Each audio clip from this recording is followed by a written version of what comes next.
Eighties காலகட்டத்தில் சிவகுமார் அவர்களும் சரி, இப்போ ரூல் பண்ணிகிட்டு இருக்கிற கார்த்தி மற்றும் சூர்யா அவர்களும் சரி, ஒரு மிகப்பெரிய ரசிகர்கள் பட்டாளத்தையே வச்சுருக்காங்க இல்லையா?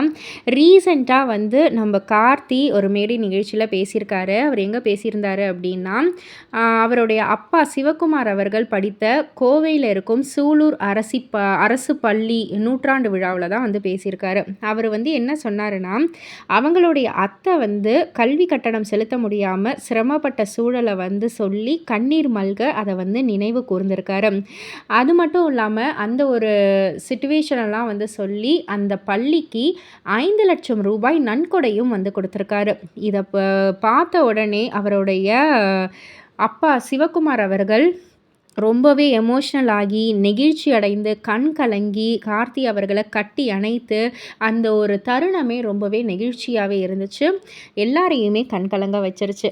இதை பற்றி நீங்கள் என்ன நினைக்கிறீங்க? உங்களுடைய கருத்து என்ன அப்படின்றத கீழே உள்ள கமெண்ட் பாக்ஸில் குறிப்பிட்டு சொல்லுங்கள்.